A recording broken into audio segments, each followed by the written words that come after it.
Hello, I'm Michael Richard, and thanks for joining me. Today we're going to talk about data normalization. Now, to some of you watching, this will be a very confusing subject, but I'm going to simplify it and break it down so that you fully understand it. In the database world, normalization is an essential part of what we do, and it should be and will be an essential part of what you do in that world. Now, people who are new to databases, especially those who come from the spreadsheet world, don't understand the concept. And in simple terms, what normalization does is make sure that there is no unnecessary duplication of data. Now, let's take a typical scenario, and this is the one that we're going to explore today in the following video.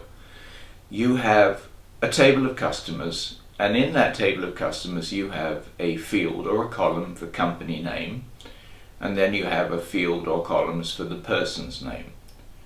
Now, there will be many occurrences of that same company name in the database. It'll be typed over and over again, sometimes with errors. And what we want to do is eliminate that typing. So to normalize it, we first of all have to find all of the companies, because not every record has a company. Move those into a separate table called companies, and then connect them back using the primary key, so that moving forward, instead of typing the company name, you simply select it from a list. And what that does is it stores the primary key or the unique ID for the company in every single record.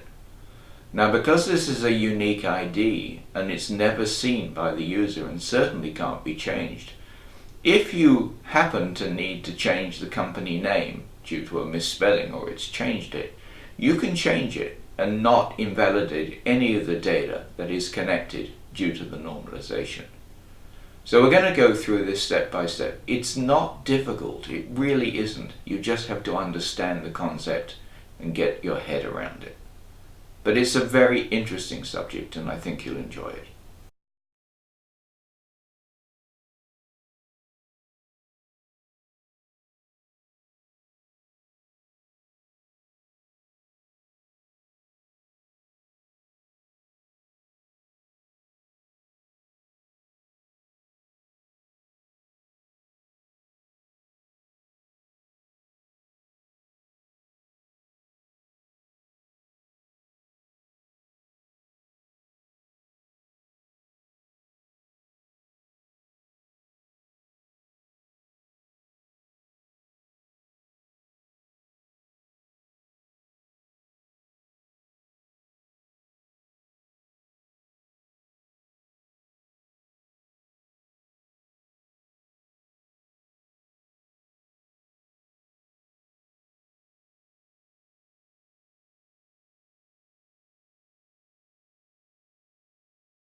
Okay, that wasn't too hard, was it? Yeah, there are a lot of steps, and you've got to be systematic in your approach. So you should be very careful when you're doing this, because you can't afford to make errors.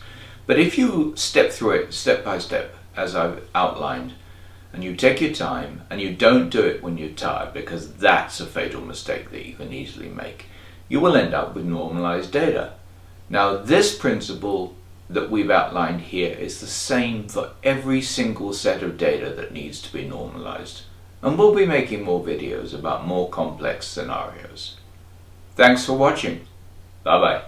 I'm Michael Richard. If you've enjoyed this video or found it interesting and or informative, please like it, share it, comment on it, and subscribe to the channel so you don't miss any future videos. Thanks for watching. Bye bye.